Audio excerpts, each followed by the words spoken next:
having an open mind is something required if you expect to do any real learning. And that is what you're going to need if you are listening to this episode. Brad is a pretty friendly guy. He's direct, concise, and to the point.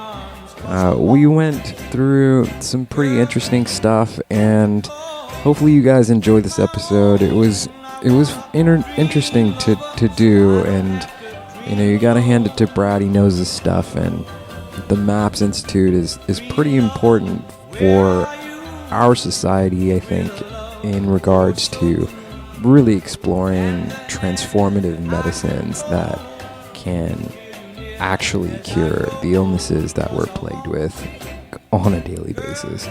So it's the human experience. And by the way, we're also on Twitter. I'm not sure if you guys know that, but yep, our link is up on Twitter. So I think we have like 2 followers right now.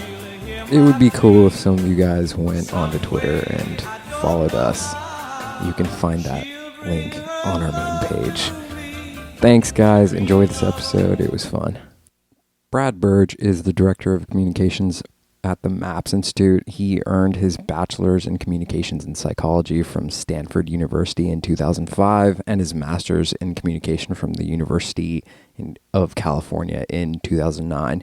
His graduate work focused on the political, scientific, and cultural change required to make illicit drugs into legitimate medicines. He has a long-standing interest in drug policy reform and activism. Brad? Let's get right into it, man. How did you find yourself working with the MAPS Institute? Well, I really enjoy and appreciate, on the one hand, having a lot to do, and MAPS is certainly doing that. And I've always had an interest in science and in psychology. I studied psychology as an undergraduate at Stanford. That was my first major. And then I also studied communication when I was an undergraduate. And so being able to communicate about psychological and psychiatric research brings those 2 parts of my interests together. That's just sort of the default, the mainstream reason, my academic and intellectual interests in psychology and communication. Communicating about science to a large public, and especially important science, is a very valuable and important thing to do, I think. And then, for psychedelics in particular, and medical marijuana, I also have a personal connection there. I'm a medical marijuana patient, and that experience of getting my first medical marijuana card, living in California, that experience of transitioning from using an illegal drug to a legitimate medicine just really showed me the power of what a legal treatment could mean, how that can remove paranoia and help you be safer, help you get better access to medicine. So that experience of being a medical marijuana patient, really showed me that, the legal status of something is really important. Can you just describe what the MAPS Institute is for the people who may not know? Well, MAPS is essentially we're a nonprofit pharmaceutical company. That's primarily how we function right now. The difference between MAPS and other pharmaceutical companies is, one, we're not trying to make a profit. We function entirely through donations at this point, people who want to see the research happen. We're also different in the sense that we're developing a very different kind of treatment. We're not developing drugs that people have to be hooked on for the rest of their lives to take every day and then still never get better, but rather we're developing treatments through psychedelics that people only have to use a couple of times, 2 or 3 times. So that's the main focus of our work, is developing the medical applications for psychedelics and marijuana.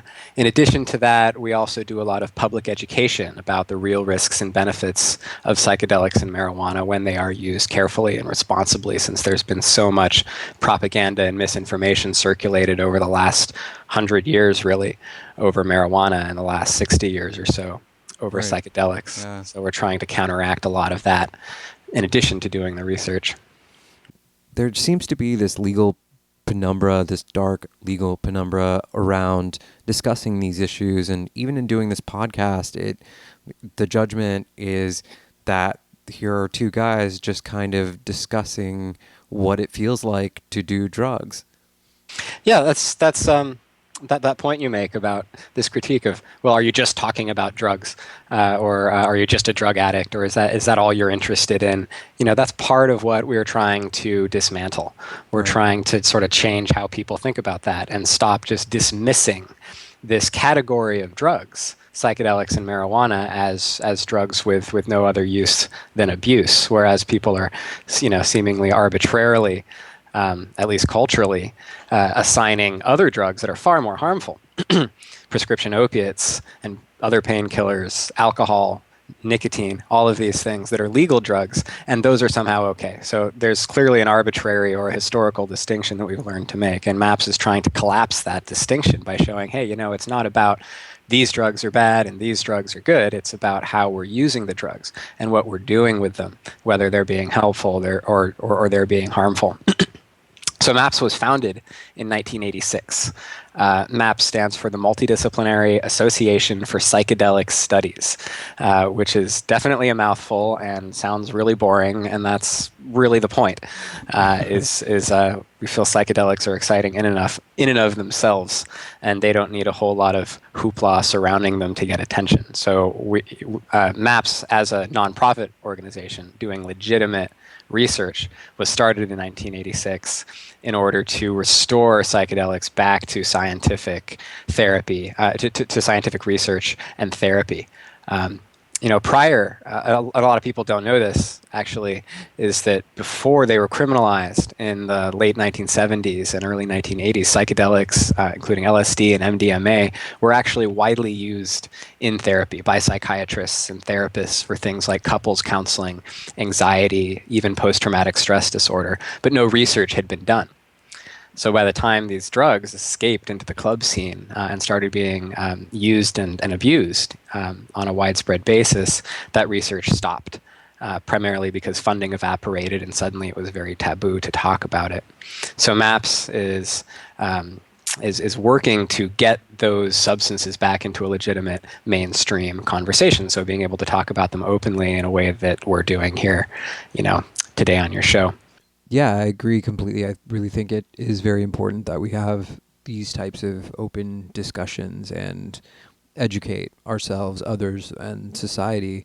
My next question has to do with the history of psychedelic research and what is the first account of people using drugs and psychedelics to treat these types of disorders?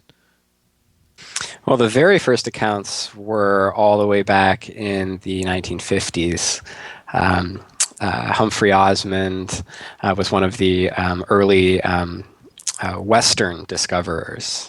That is, people not in these indigenous contexts, in a more colonial context, to bring these substances into sort of the Western context, to introduce writers and artists, and then later a much wider public, including therapists, to the use of things like psilocybin and LSD.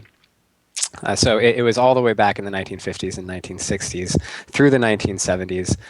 One South American psychiatrist, Claudio Naranjo, was a Chilean psychiatrist.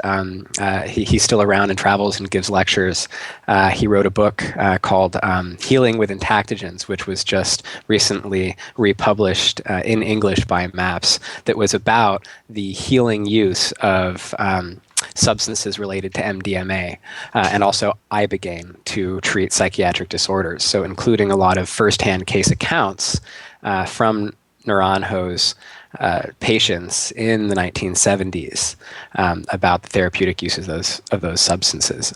Another one was Stanislav Grof, who's a psychiatrist one of the founders of transpersonal psychology. So this idea that our consciousnesses, our mental illnesses, and our awareness are shaped not just by the events that happen to us during our lifetime, but also the events that happen to us before birth and after our death, and that psychology and psychiatry should consider these more spiritual dimensions when they're treating mental illness.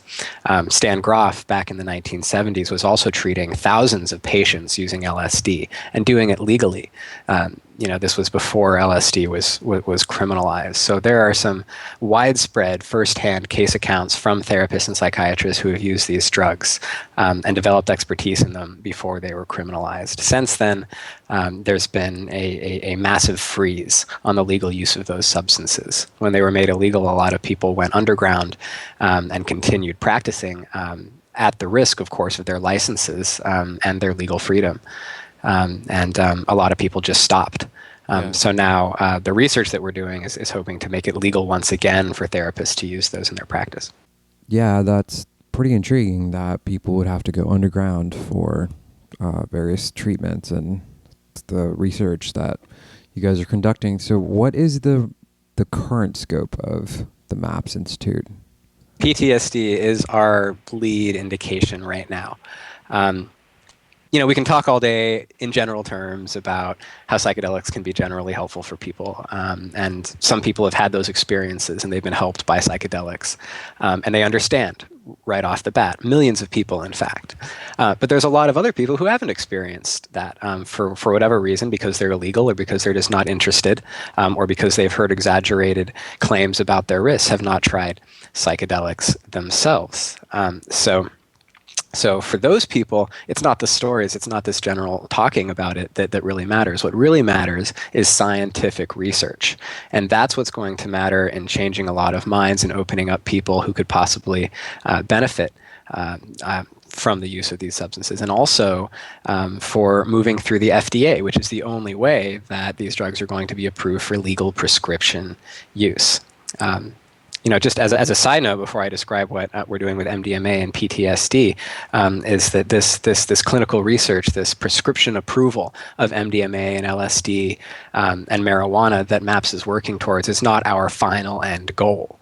Our end goal is to open up any number of contexts where people can use psychedelics and marijuana for beneficial purposes, not just to heal from mental illness, but also for spiritual uses and recreational uses, and for enhancing creativity, but always in safe and legal contexts.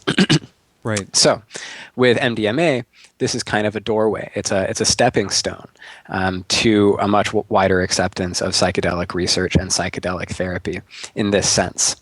PTSD, of course, is well, maybe not of course. I think people haven't heard about it enough. But PTSD is an epidemic right now.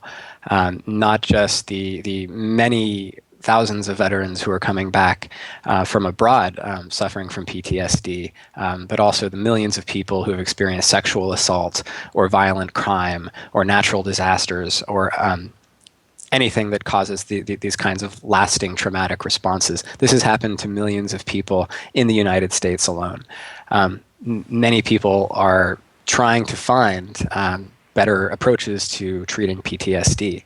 And for a lot of people, in fact, for a significant minority, at least a third of patients with PTSD, they don't respond to the existing therapies. So over a third of people with PTSD just don't get better, despite medication, despite psychotherapy.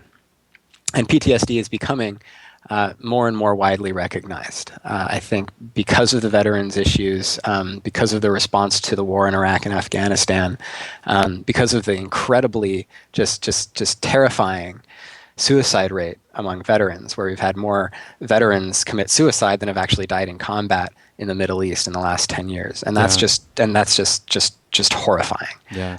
So where is the war really happening? It's not abroad. Wow. It's right here, because this is where people are dying also.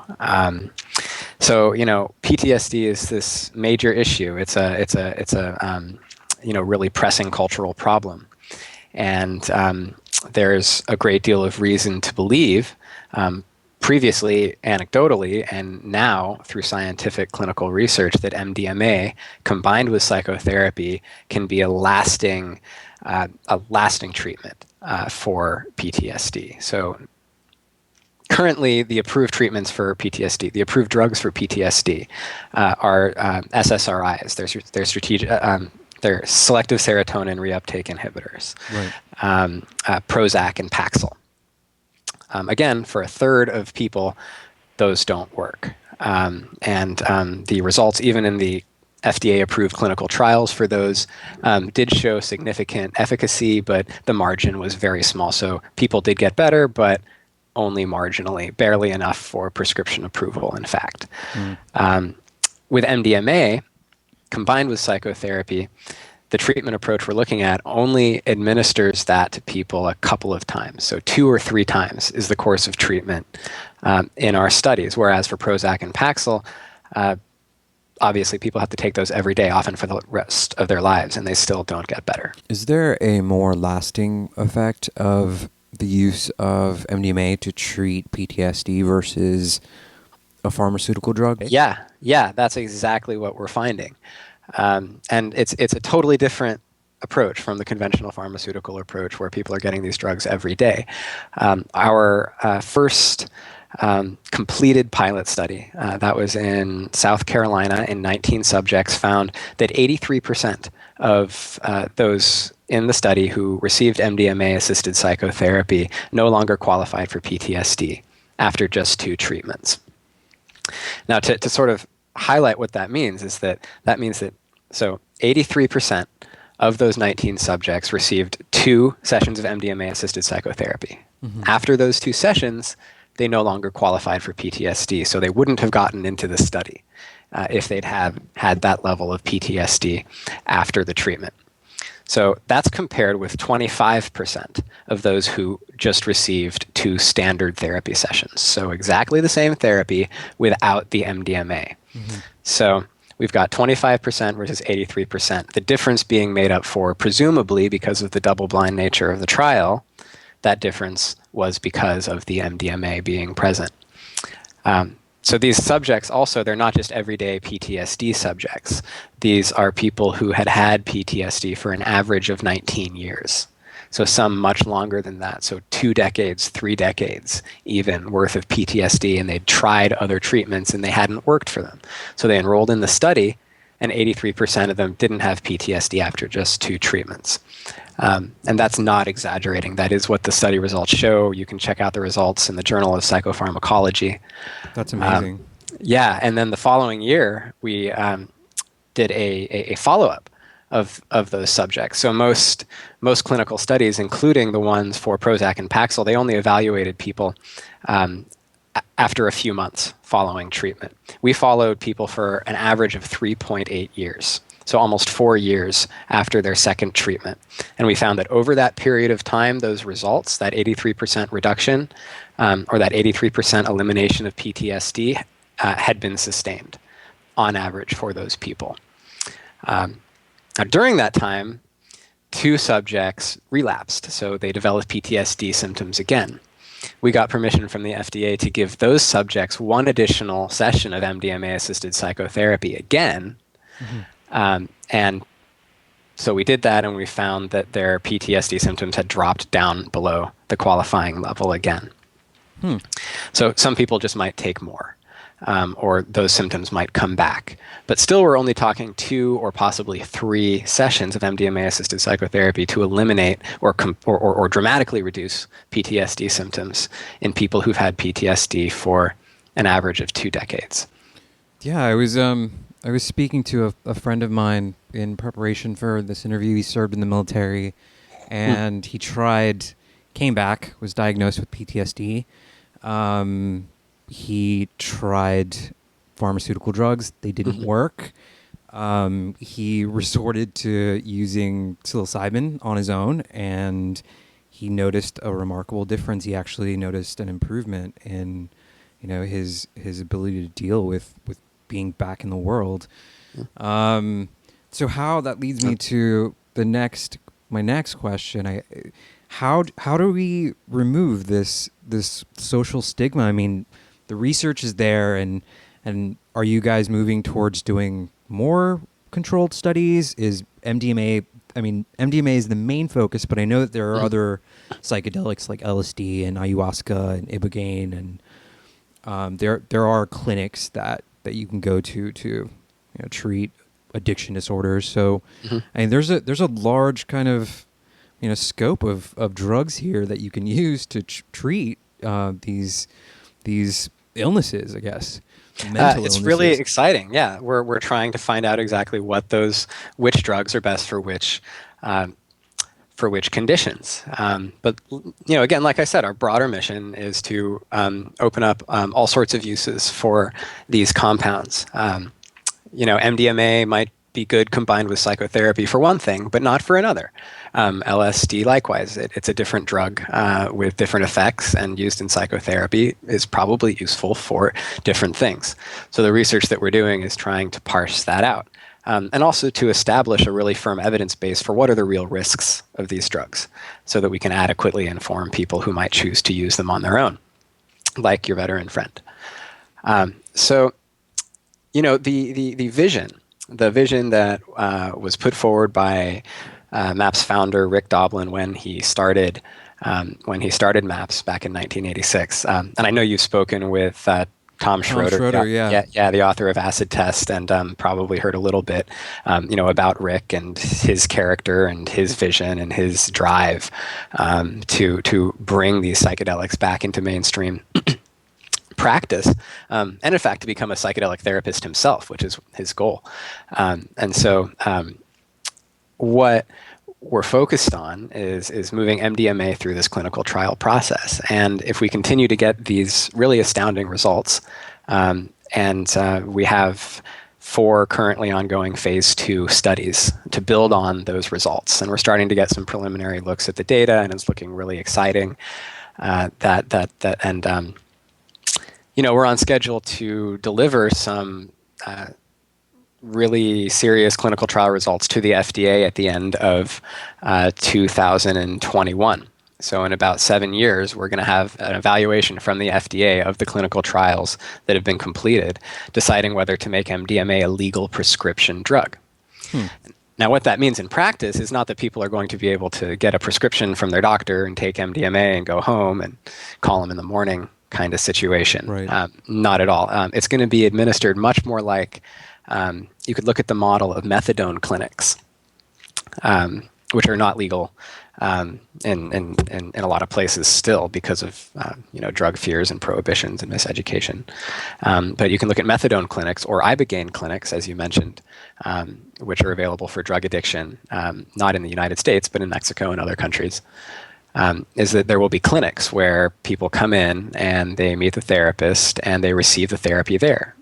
So psychedelic therapy clinics where therapists and psychiatrists can administer legally approved prescription psychedelics combined with psychotherapy. So people will stay the night at these clinics and they'll go home the next day. Maybe somebody will come and pick them up. There will be aftercare provided, massage, meditation, body work, walking, additional psychotherapy sessions, all of the things that make psychedelic therapy really stick. All of those services will be provided there at the Psychedelic Therapy Center. So once those are open, we'll be able to use any sort of psychedelics that are approved in those clinics, and that should proliferate across the country and make it available for the people who need it. Yeah, Terrence McKenna said something like that these other drugs are, he termed, quote, conspiracy drugs, like TV, tobacco, caffeine, sugar, alcohol.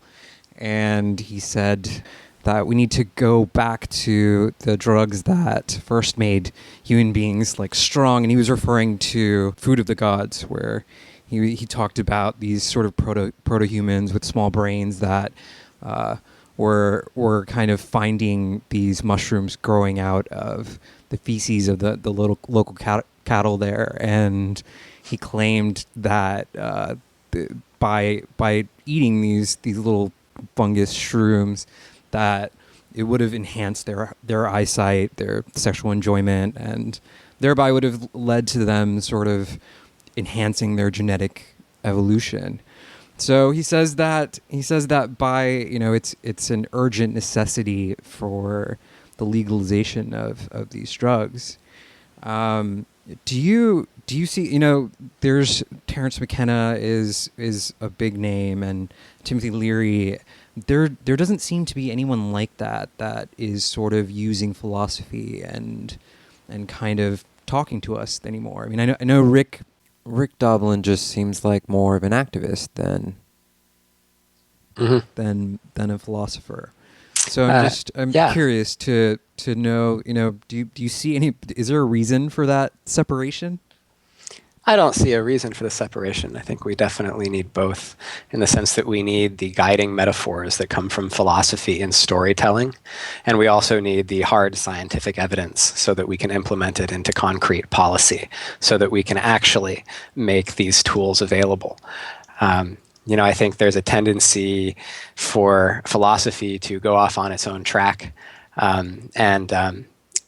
those metaphors that it provides for how to understand psychedelic experiences or altered states of consciousness is extremely valuable.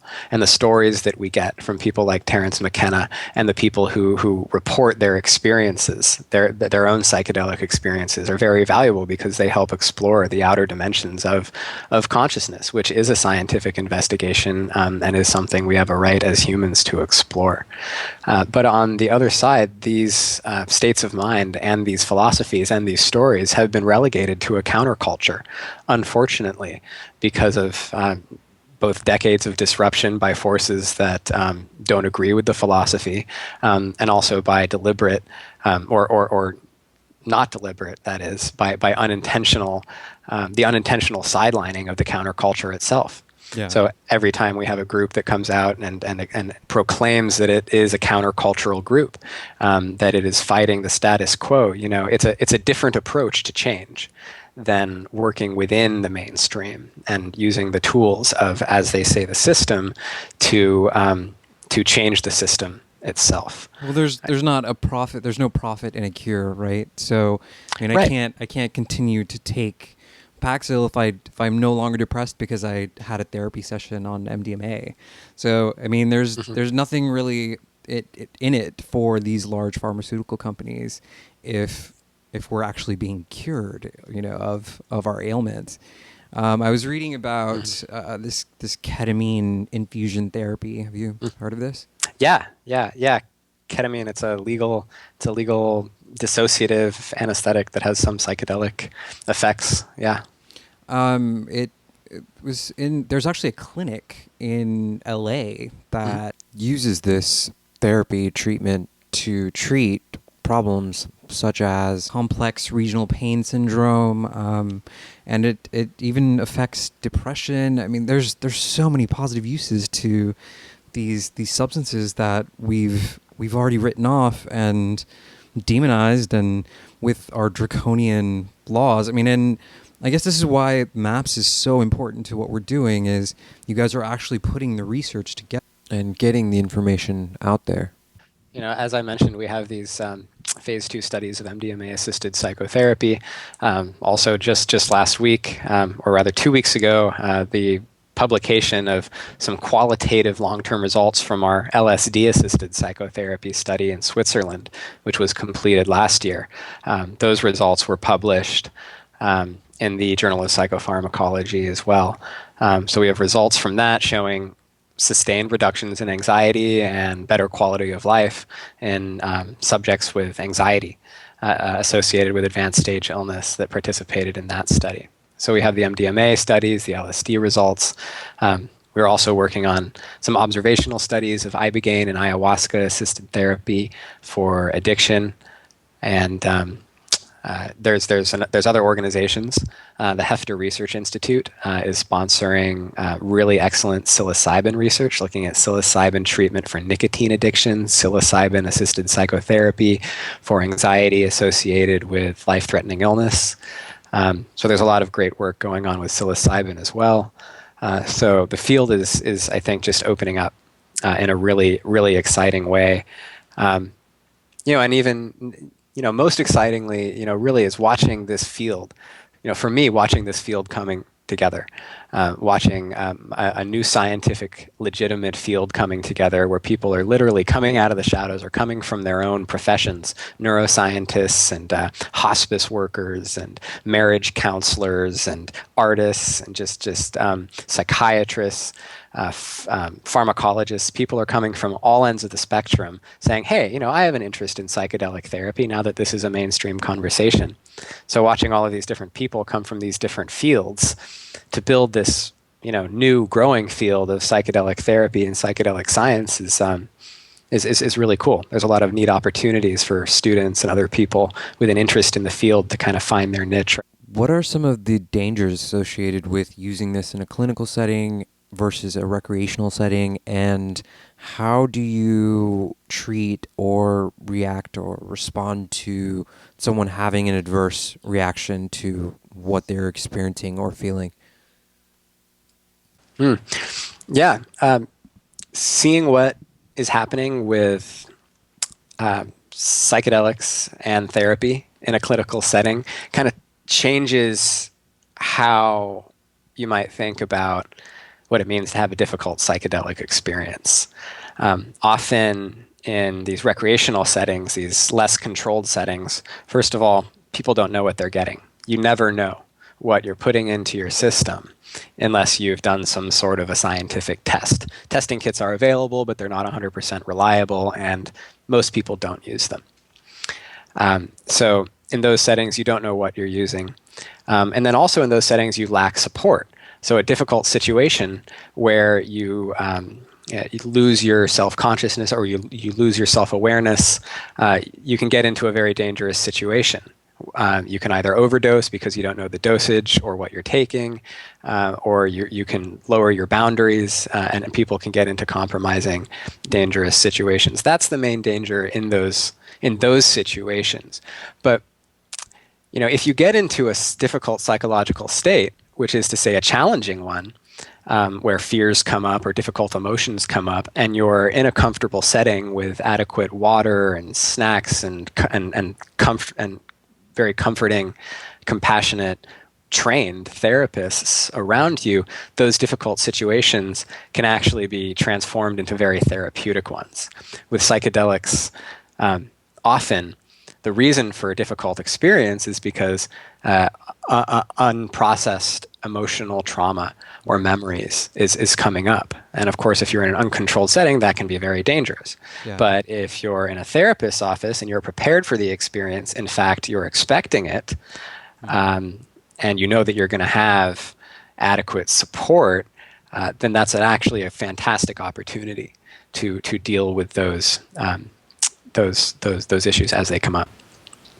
What an interesting phenomena that we can kind of use these substances to heal our psyche, and there's this noticeable change, and no longer you're dependent on this pharmaceutical drug and feeding that machine. How close is your relationship to Mr. Dovlin, and how closely do you guys work together? I talk with him most days, unless he's traveling. Right. He's off to the UK, actually. He's just on a flight to the UK for this weekend. MAPS is leading, with Rick's assistance, a therapist training for clinicians who are going to be working on our MDMA-assisted psychotherapy research. So therapists from all over the world, about 30 of them, are coming to receive training, not actually using the MDMA, but to go through the therapeutic approach and to learn about the pharmacology and the risks. So that's happening this weekend and is part of our growing clinical trial program. It's pretty exciting. Have you heard of Francis Crick? He came up with the DNA helix. Pretty sure he said that he was under the influence of LSD when he discovered the double helix structure of DNA, which is pretty interesting. Yeah, I've heard he attributes the discovery to an experience that he had while under the influence of LSD. So at least my understanding was there wasn't sort of like envision it right there during the LSD experience, but sort of connections he had made sort of led him down the line to discover it. But that admission was, really spectacular. We've also had Steve Jobs come out and say that LSD was, quote, one of the most important, unquote, experiences of his life. I think so. It's really great when people can come out publicly and talk about their scientific discoveries and talk about psychedelics' role in their own creative process. It's something that the millions of middle-aged people now who have tried LSD in their lives, most of them already know but can't talk about because it's illegal. But it's also a story that many of us have to hear. And as far as psychedelics and creativity, MAPS right now, and most of the clinical research worldwide right now, is focused on clinical applications. So taking people with a diagnosed illness and treating it, because those people are the most in need. Historically, the drugs and the treatments that have been perceived as most risky, our society has been most willing to give to the people who are most at risk. So people who are dying, people who have severe PTSD, these are very sympathetic groups of people that we've therefore gotten permission to administer these drugs to. There seems to be an interesting amount of religious organizations that were able to challenge their respective legislation on the legality of these substances and are able to use substances like ayahuasca to perform their religious ceremonies. What is your opinion about those groups? Yeah, it's not the first time the U.S. government has allowed the religious use of a psychedelic. The Native American Church also has legal permission to use peyote, the active component of which is mescaline, in their own religious ceremonies. So religious use is another area that's expanding. Again, not just therapeutic use, but also creative use and also this religious use. All of these are areas that we want to see opening up. And hopefully this clinical research will shift the public conversation enough so that we can do research into those areas as well. Have you, I know that you guys are focusing mainly on MDMA right now, so what are some of the negative effects that you've seen in your clinical trials? So this would basically be the list of potential negative side effects that we're going to see on the prescription bottle when it's finally approved. So there have been over 800 subjects already treated in our clinical trials using MDMA. And in all of those applications, all those administrations of MDMA, we've only had one serious adverse event. A serious adverse event is a sort of clinical trial speak for the worst case scenario, the worst case thing that we would expect to see happen, given how much MDMA people are receiving and the fact that they've been pre-screened and so forth. In the worst case scenario, the single serious adverse event that we had was a middle-aged man who had an elevated heart rate during the session, so high that the medical monitor there on staff was not sure that he was safe, and so he was taken to the emergency room and evaluated and then released later that same day. So that's the worst we've had as a case of a dangerously elevated heartbeat. So in those trials, something that's important to remember is all of those subjects have been pre-screened.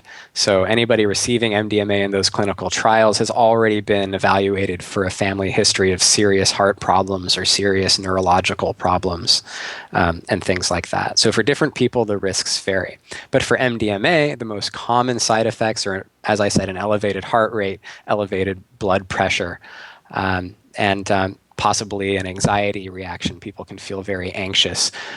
All of that is only during the effects of MDMA. There's also some report of a decrease in certain kinds of brain activity, serotonin in particular, just a few days after the use of MDMA. But that's all restored to normal in 2 to 4 weeks after treatment. So that's the worst we tend to expect from MDMA. The risks change very much when it's used in large quantities or used in recreational settings, or when not enough water is being consumed, or when too much water is being consumed, or when people otherwise just aren't regulating their temperature and fluid intake. So again, that difference between the controlled setting with screened subjects and the recreational setting is very great. How does a person become a licensed therapist with MAPS? Well, in our clinical trials, we just find therapists and we train them, and we enroll them as investigators in our studies. We only have a few studies going on right now, 5 or 6 total, if you include our therapist training study, where we administer MDMA to healthy volunteers as part of their training. But all of these people are they're hand selected to be therapists in our studies based on their training and experience. So MDMA-assisted psychotherapy isn't just any old psychotherapy and then give them MDMA and we talk for a while. It's what's called a non-directive form of psychotherapy. We've developed a training manual, an actual manual for people to administer this form of psychotherapy. It's available on our website at maps.org. Anybody can download our treatment manual and see how this therapy is being administered.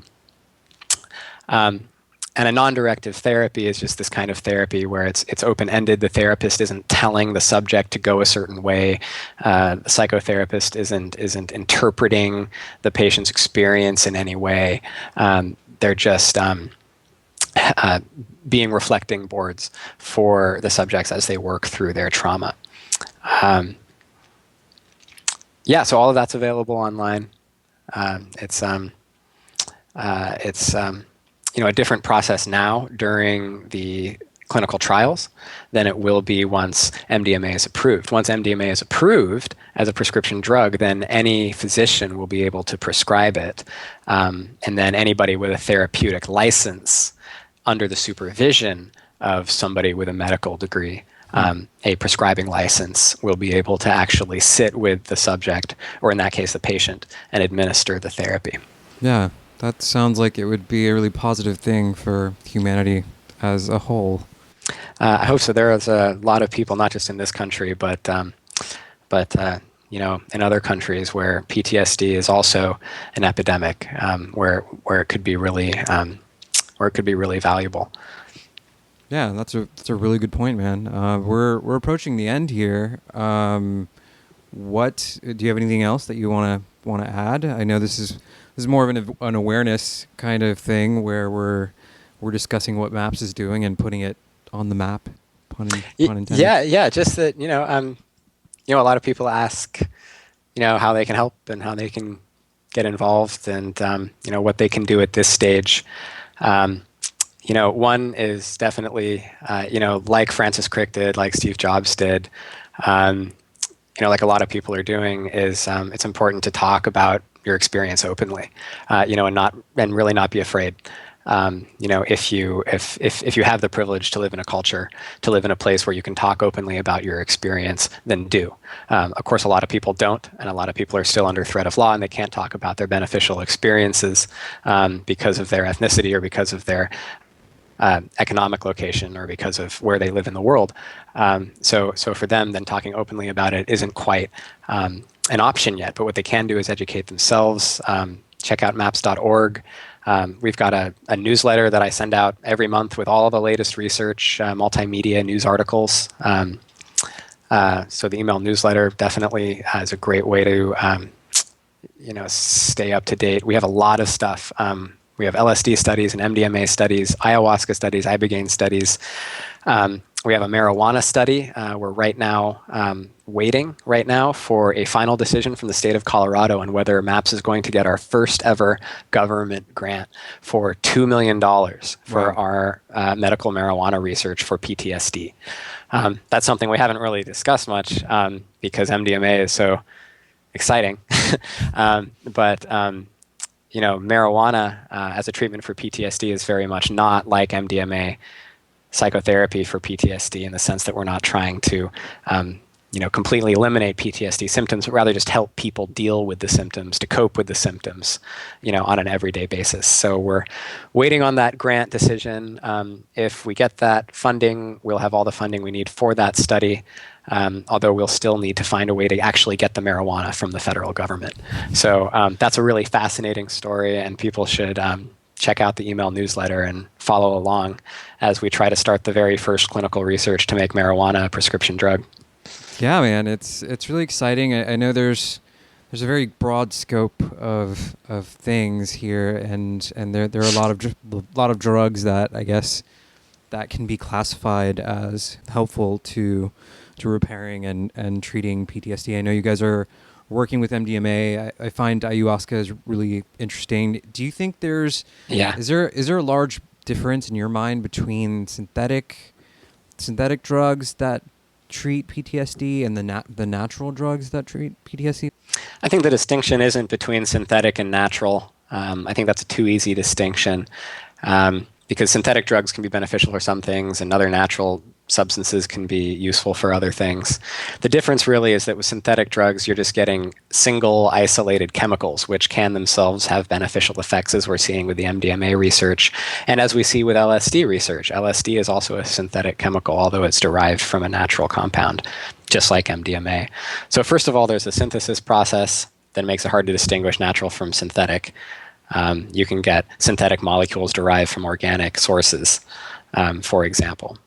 The other thing is that with natural compounds, you tend to have much more than a single molecule involved. With ayahuasca, it's a complex mixture of different chemicals, largely DMT, but which can be synthesized, but also occurs endogenously in mammals, including humans.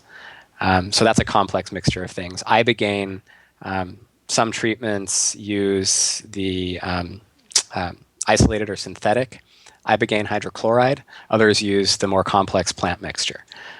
So you get different effects in different combinations depending on natural and synthetic. But I think there's no way to just say natural is good and synthetic is bad. I think that's really just as harmful and just as misinformed as saying psychedelics are good and opiates are bad, or vice versa. Right. It's just, what are we using it for? How carefully are we using it? And what are we intending? Thanks, Brad. I do appreciate your time, and sometimes these conversations can be a little bit difficult to have because of the legal gray area that they exist in. Where can people find out more about what you guys are doing? Well, we've got a brand new website, actually, cleaner look. If you find any bugs, let us know. We're still working on it. Maps.org, maps.org. Email newsletter there. We're also on Facebook at facebook.com/mapsmdma. We're also on Twitter, Google+, Reddit, YouTube. Just look for Maps, Maps Psychedelic, Maps MDMA, and again, maps.org. So guys, this is The Human Experience. We're out of here. And Brad, thank you so much. This has been really informative. Right on. Thanks, Xavier. It's been fun.